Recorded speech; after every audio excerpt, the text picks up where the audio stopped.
I always want to sing when I see Joyce, but I would never do that to any of you. Good afternoon, everybody. Welcome to Coffee and Conversation. Before I introduce our guest speaker today, I just wanted to acknowledge and thank our refreshment sponsor, the folks from Summit Home Healthcare. Thank you so much. Thank you. Really appreciate that. Okay, now I'm going to turn it over to Kelsey Ober. And Kelsey works for the Board of Health. She is the program coordinator for the Drug-Free Community Grant. Thank you, Kelsey. Thank you. Hi, I'm Kelsey. I was introduced. I'm the program director for the Drug-Free Community Grant, and that works with the Walpole Prevention Coalition, which is our town's substance prevention coalition. So I wanted to first thank the Walpole Council on Aging, Walpole Media, and everyone attending today or watching this presentation. So today's topic is called Talking to Youth About Substance Use, Why It Matters, and How to Have Effective Conversations. So for today's conversation, we're going to cover why having these conversations matter, when and how to start these conversations, having effective conversations, and some common challenges and how to respond. Before we dive into the content, I just wanted to note a few things. When I say the term substances, I'm using that as an umbrella term for alcohol, marijuana, vaping devices, nicotine, opioids, and other substances. And then when I say children or child, I'm referring to children of all ages from elementary to adult, as well as any kind of relation, your child, grandchild, niece, nephew, just a loved one. And then I have some resources and references that I'll share at the end of the presentation. So first, why talk about substance use with your children? Well, first, we know that parents, guardians, caregivers, they all have a very significant influence on their child's decision to do a lot of things, but also to experiment or not experiment with substances. Having a strong, open relationship with a parent guardian is one of the top protective factors in their decision for children to use or not use substances. And I'll talk more about protective and risk factors in a few slides. But we've seen this even this summer. I surveyed a small group of Walpole Middle School students, and the number one thing by a landslide that they reported that helped them make healthy choices was having a caregiver who they felt really cared about them and who they could trust and talk to. Early and open conversations also can really help children be better equipped to resist peer pressure. And it's better to have your child prepared early than have them be exposed to substances without any knowledge or refusal tools. We don't want kids to feel like they're kind of being blindsided if something comes up and they don't know how to respond. And next, substance use risk increases as kids get older. We know this. More kids are experimenting, so that increases the risk of them being offered substances themselves.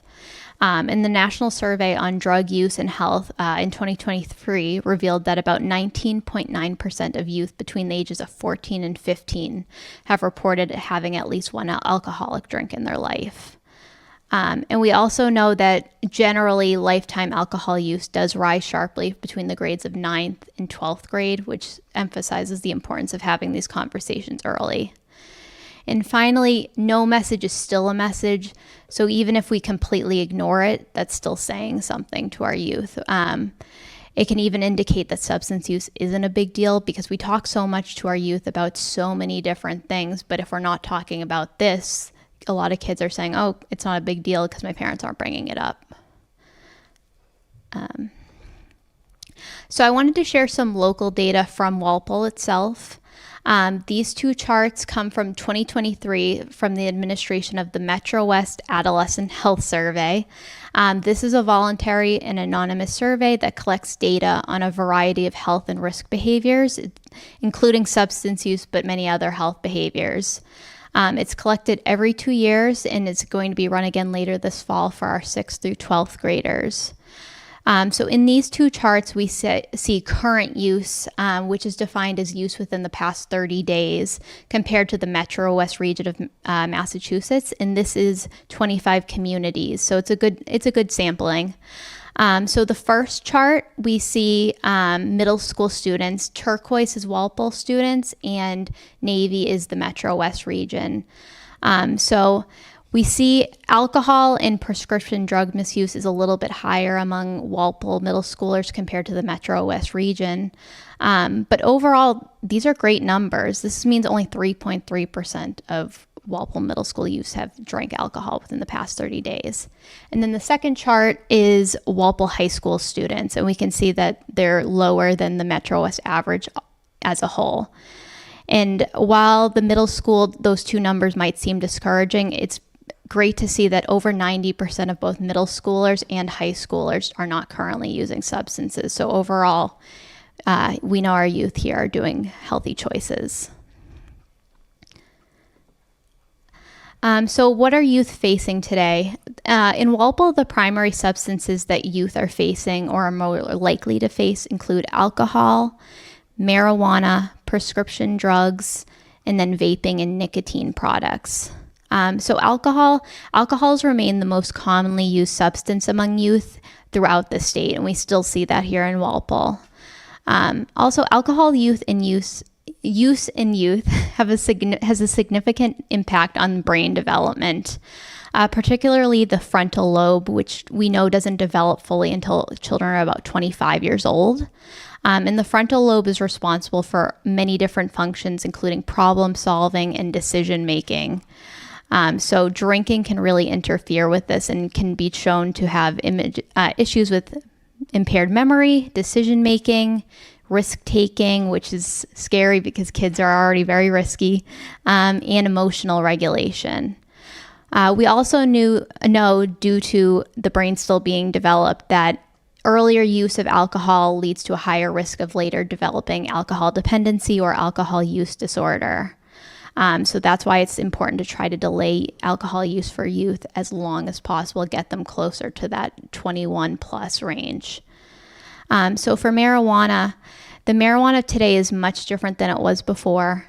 Unfortunately, it's much more potent than it was in the past. The DEA reported in 1995 that the average concentration of THC in seized items was only 4%, but then in 2017, this average raised to 17%. So that's a 13% increase. And this statistic doesn't even consider products such as oils that have an even higher grade in potency. So that's kind of alarming, and it's also important to note that it is not the same. Like alcohol and like most substances, marijuana can also interfere with brain development and use. It can affect memory, cognition, attention, and more, specifically when we're talking about youth using it. And this also is risky when we're talking about teens and driving as well. Marijuana use also poses the risk of developing or worsening mental health conditions for many, including anxiety, depression, and we've also seen some signs of marijuana-induced psychosis. So that is also something to keep in note for children. For prescription drugs, unfortunately, we're seeing that counterfeit pills are becoming more and more convincing looking. They're looking much more like pills that we're getting from pharmacies and from licensed professionals. And this also increases the risk of people taking substances that could contain other things such as fentanyl.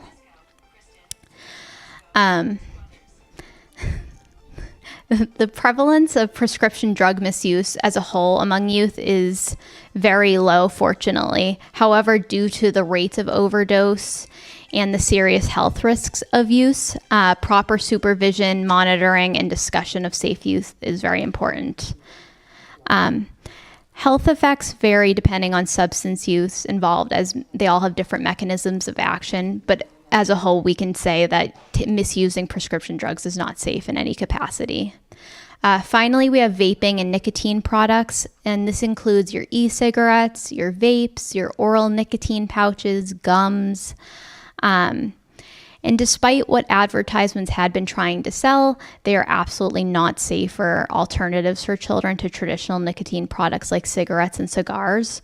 And this argument in itself also kind of fails because youth are not smoking cigarettes, and a lot of them likely will never smoke cigarettes. So this is their substance. So they're not ever really transitioning to these products, which makes that argument kind of invalid anyway. We also know that many of these nicotine and vaping products also contain very harmful ingredients and chemicals, including nicotine.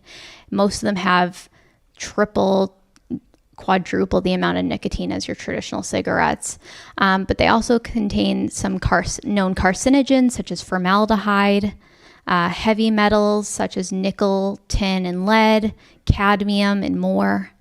So it's all important to know, these substances are what youth are facing and are experiencing. So it's important to know how they affect the youth in our lives. So now I wanted to briefly discuss risk and protective factors for youth that influence a youth's decision to use or not use substances. So risk factors are an aspect of a person's being. It can be from the biological standpoint to the social, to their environment, that are associated with an increased risk or likelihood of a negative health outcome. And this doesn't just mean substance use. Risk factors can also be like developing diabetes or developing anxiety. And then protective factors are an aspect of a person's being, also can be from all different levels, that are associated with an increased risk or likelihood of a positive health outcome. So it's important to note that risk and protective factors, some can be fixed in that they can't change. So that would be like a genetic predisposition to something. And then others are what is known as variable, so they can change. And this can include something like employment status, which we know people can go from being unemployed to employed. This list is not exhaustive by any means, but some examples of risk and protective factors in the context of substance use include, for risk factors, like I mentioned, genetic predisposition to substance use disorders and addiction, because we know that does have genetic components. High rates of violence or crime in a community, having lack of safe, accessible, substance-free community activities for youth, because we know a lot of the time substance use comes from people being bored. They don't know what to do. There's nothing for kids to do, especially because kids, they don't have access to the same things adults do. We don't have the same money, transportation, time, not being 18. And then some protective factors that can influence youth to not use substances are parental or familial monitoring or supervision of youth. Just being able to know, like, what are your kids doing? Who are they friends with? I think that's very important. Next is low availability of substances. Kids aren't using if they're not available. And then finally, community norms that promote non-use of substances. And this is essentially having like a town-wide norm that we don't use substances if we're youth. Like, we're not providing alcohol to minors. That's not something we're okay with, and just enforcing that kind of ground. And there are many more. These are just some of the factors. So now that we talked about why these conversations matter, now I want to talk to you about when to have these conversations. So when it comes to substance use prevention, we want to start having these conversations as early as possible, as young as elementary school, which sounds like really young, but I promise it's a good time, is a great age to start these conversations. And these conversations should be age appropriate, which we'll discuss later, some tricks for age appropriateness. But there are fundamentals of prevention that can be introduced to younger children, especially because we want to build and reinforce these skills throughout our child's lifetime. We want to talk often and have more than one conversation. We don't want to just have this be a one and done thing. This should be multiple conversations, and it should expand and change as your child grows and as they mature and have different experiences. And also, we want to additionally constantly discuss our expectations about the risks and the consequences of substance use. We want to continuously make it clear where we stand and, our feelings that we don't want our kids to use substances. It can be in everyday informal moments. They don't have to be these formal sit-down conversations. They can be when you're riding in the car or watching television together. But these are great opportunities to kind of plant those ideas of substance prevention in your youth's head. And it can make this topic, which is very serious and can be scary and frightening at times, a little bit less and seem more approachable. Finally, like we had discussed before, we want to talk before there is a problem. We want our children to feel as prepared as possible and have tools to handle these situations. So prevention is our ultimate goal. So talking before something happens is the best way to prevent this use. So starting these conversations can feel awkward or uncomfortable, but they're very important. So we want to start these talks with your children by asking open questions. I think we all, can remember your parents saying, "How's school?" "Good." Are you doing drugs? "No." It's, so these yes or no questions really don't lead to much conversation. So asking questions such as, what have you heard about substances or drugs? Or have you heard about people your age or your friends talking about substances? Having these open conversations allows for a dialogue to get going and it can give you a better idea of what your child is experiencing and what their knowledge is. Next, you should emphasize that you're here to listen, not lecture.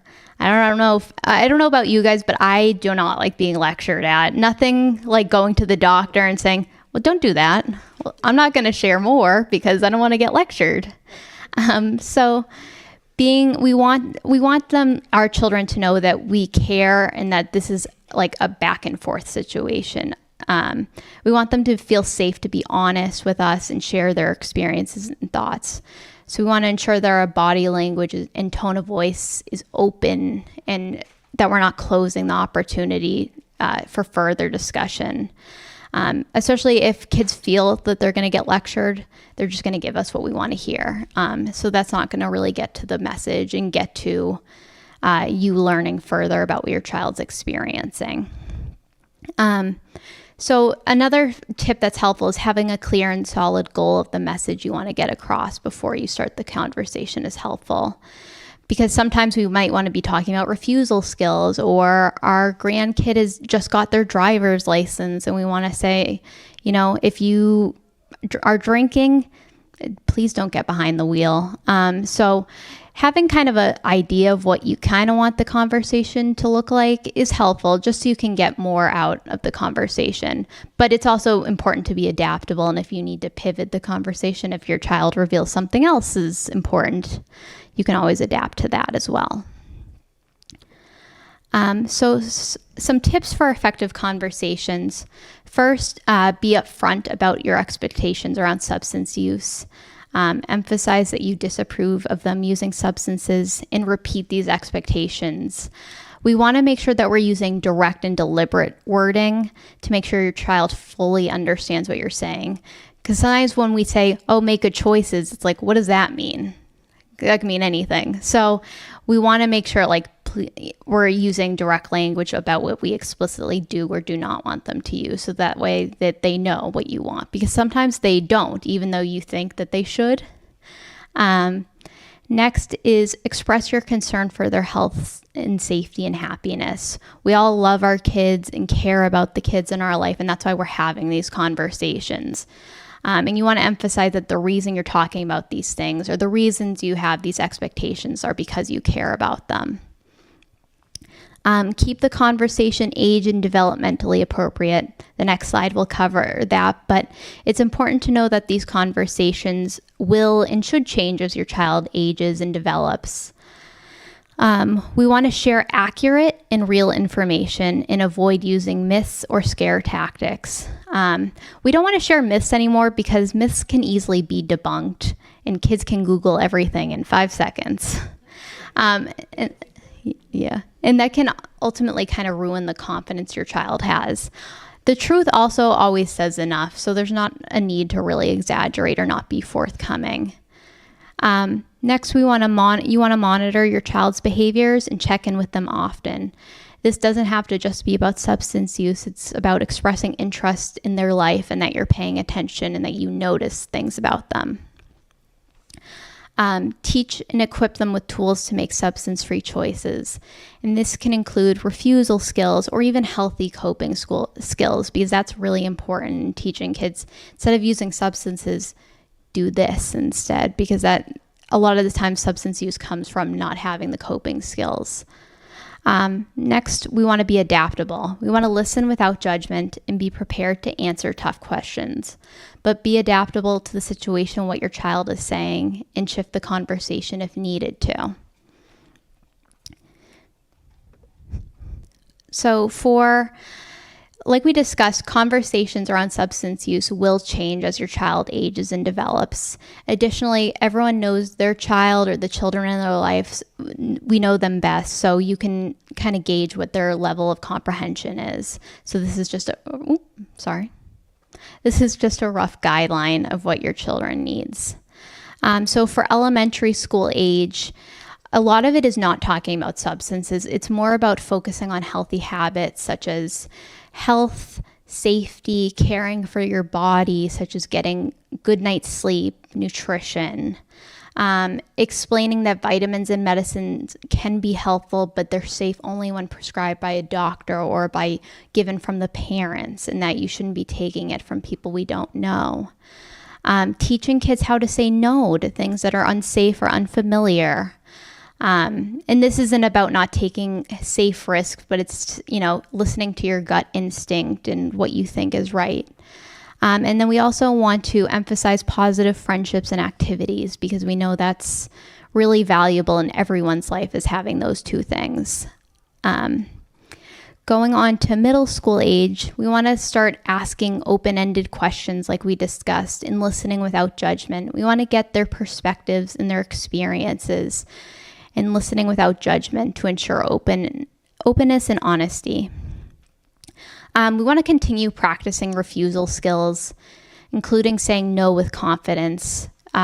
Activities such as role-playing can be really helpful, and they can practice what they would do if they're faced in a situation with substances or other tricky things.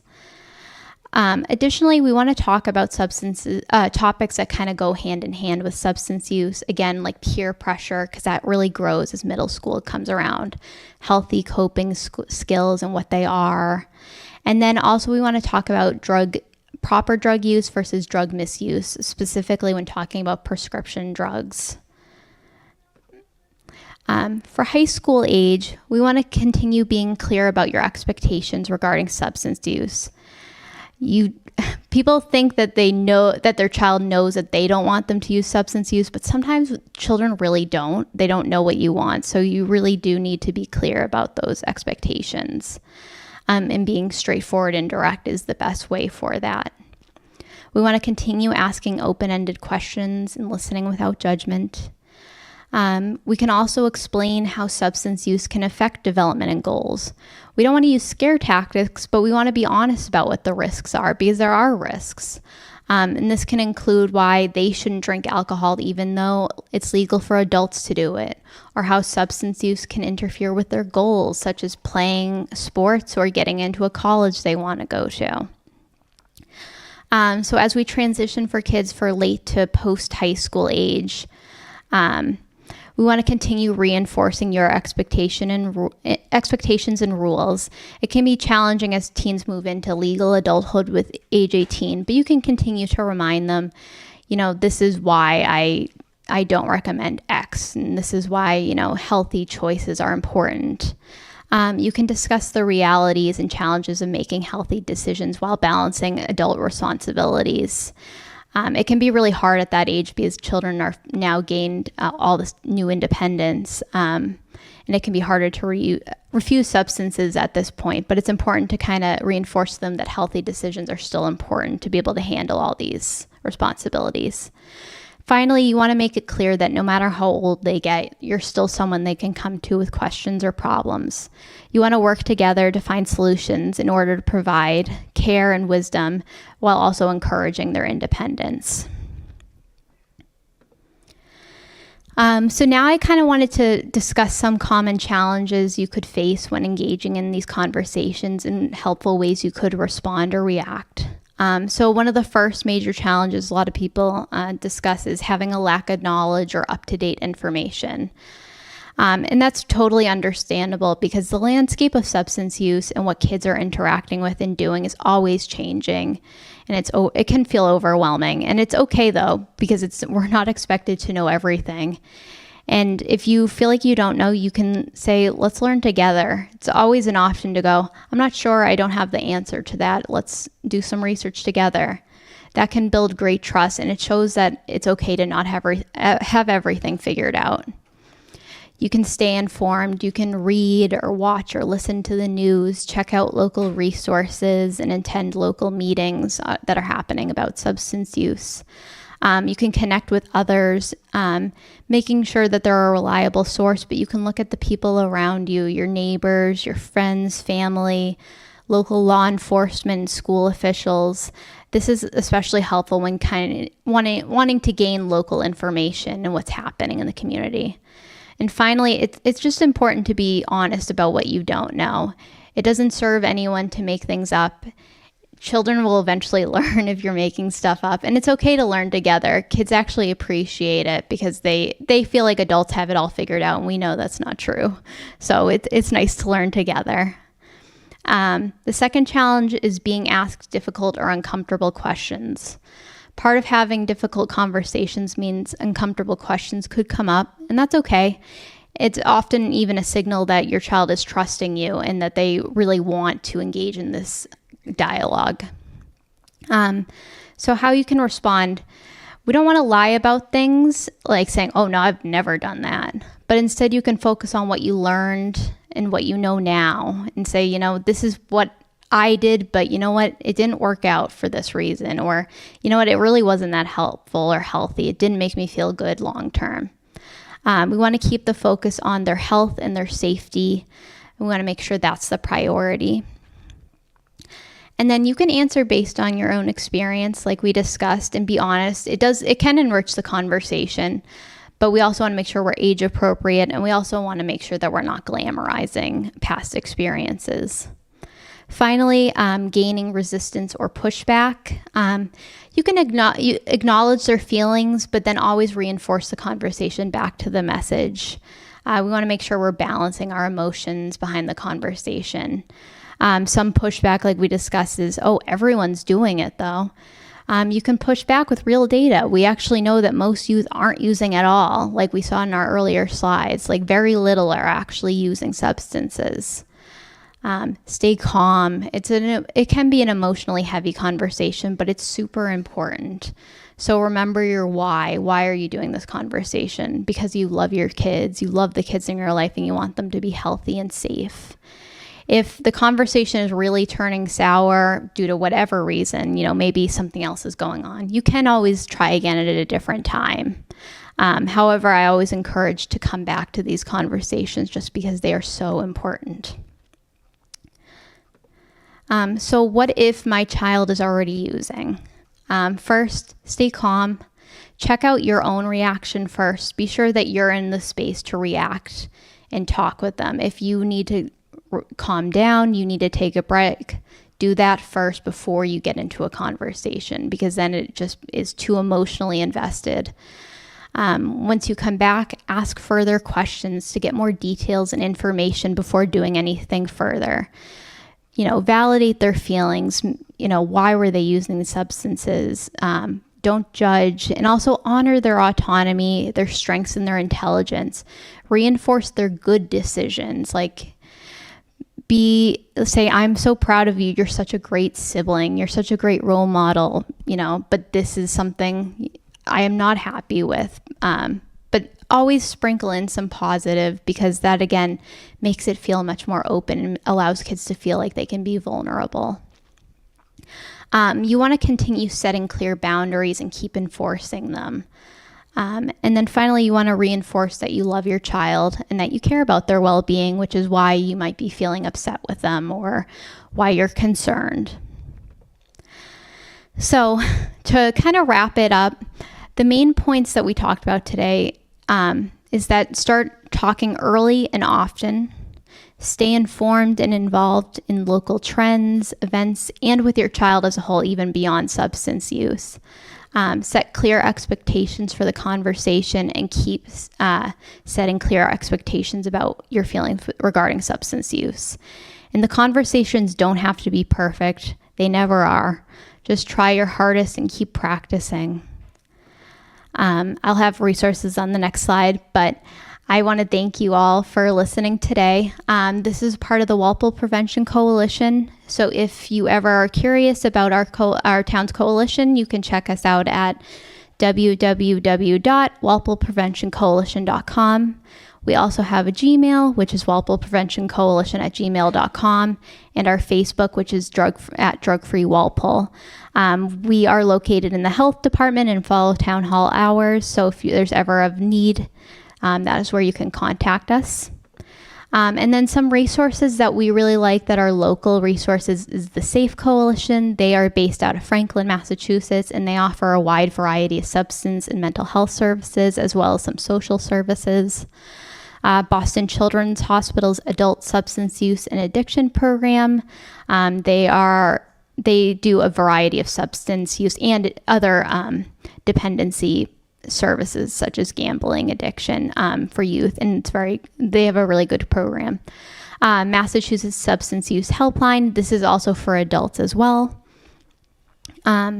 This talk was inspired by SAMHSA's Talk They Hear You campaign, which also emphasizes the importance of having these conversations with your youth.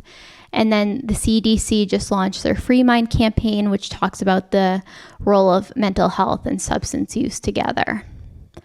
And then those are our references if you're ever curious about those. So thank you.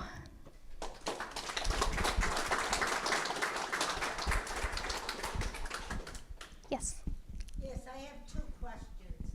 The first one is your coalition actively involved with the school systems at all levels? Do you have people that are involved in the coalition go to the middle school, the elementary school, and speak to the students in a health class or whatever you want to call it? Do you do that? That's my first question. My second question is, could you comment on how effective our town is able to monitor all of the places where they can get vaping and cannabis and all that? Yeah, those are good questions. So the first question, are we involved in the school systems? Yes. Last week I went to all 4 of our elementary schools and I spoke with their parent action councils about what we do, what my role is, more about the Drug Free Community Grant, as well as providing information on how they can connect with me. The Drug Free Community Grant just started. We're just in our second year. And I was hired halfway through last year. So it's been kind of a process getting into the schools just for me onboarding, but that's something we're more involved with for this coming school year. The middle schools had both their back to school nights and I was there tabling. So I talked with many students. They were awesome, as well as all the parents and guardians who came. And then the high school, I am also involved. We're involved with the Metro West survey that they're going to be doing later this month. And then early October during PSAT days, we had a speaker for the 9th graders because they don't take the PSATs. And we had an excellent speaker who has lived experience with substance use. But he also talked about, dependency and why kids use from the more science and psychology based standpoint. And we got really great feedback from the kids, like kids saying this was like the best speaker we've ever had. So that went really well. And so we're hoping to do more partnerships with that as well. I also have recently met with the principal at the Aggie High School as well. So we're hoping to get in from all the different schools in the area. And then for the second question, I think the police do a really wonderful job in this town. I think they're really on top of, as well as the schools, I think they're really involved in assessing what's going on. They always have information to share, and they're all really dedicated. We have a number of law enforcement and school officials on our coalition and who I regularly work with. I think the problem is the vaping landscape in accessing it is changing so much, especially with online and social media. So kids are getting it in ways they've never been able to get it before. So I think that is an ongoing challenge. But I will say that our police department and our school officials are top notch, and they're really good at taking care of it. Yeah, thanks. Great question. Yeah. What about if you have a job and you're dealing with a lot of people when you have a job? You're dealing with a lot of people in a job. You're working. Yeah. Yeah. Yeah. Okay. Yeah. What about the gummies that have CBD in them? Yeah. And those kids think that they're just regular candy if they go to their friends' houses. Is there any guidance for that? As far as specific guidance, I mean, I don't have any specific guidance myself. I think that's a very tricky situation because a lot of times kids are not aware of what's in these gummies. I think what professionals kind of mostly say is only take stuff that you can see the packaging and see what's in it. Unfortunately, it is really tough, and I think that's the harm is you're not sure where things are coming from. So I think remaining with packaged foods and super trusted individuals is kind of the best bet right now. Yeah. What I wanted to ask you, and this really happened and it made me extremely sad, there was a 16-year-old kid that he used to take his grandmother to bowling all the time. I knew him, his name was Zach. And one day he came home and the grandmother says to him, well, you don't look right. So he said, well, I'm just tired. So he went to bed and he never woke up. So are there any things that, symptoms that you can look at, God forbid, and what should somebody do if they're really alarmed that somebody could be in trouble? Yeah, that's also a good question. I think a lot of the times it depends on, which also makes it tricky, the substance involved. I think if we're talking about opioids, giving naloxone is one of the best early defense mechanisms because it has been shown to be very effective, as well as it's very safe if for some reason it wasn't an opioid that the person had been in contact with. Any major health concerns, such as, being kind of tipsy, being uneasy, the best bet is to call emergency services, just because you just don't know what's going on and you don't want to risk anything. So I think that's the best. Yeah. Are there places that parents can take their kid if they find out they want to get drugs? And is there a place they can, other than the emergency room, is there a place in town or? So for places in town, there are not any ones that take youth that I'm aware of at this time. However, the Boston Children's Hospital ASAP program is a well-known one that a lot of parents take their kids to because it does provide long-term treatment. There's also the Safe Coalition, which also provides resources with getting kids, children specifically, into these addiction programs if needed. And that's for more long-term care, rehabilitation. Yes. Oh, just one more question about hospitalization. I know that months ago, maybe even years ago, they were having a particular problem in a specific hospital in a specific area where the corridors were lined with patients, children that they were trying to place, and they weren't getting access to the services because they were in an emergency room. And I was just wondering if you knew of any improvements in that area. Are they able to place, and I know there's not a lot of place to put them, but I'm hoping that now they have more places because the problem is so prevalent. Yeah.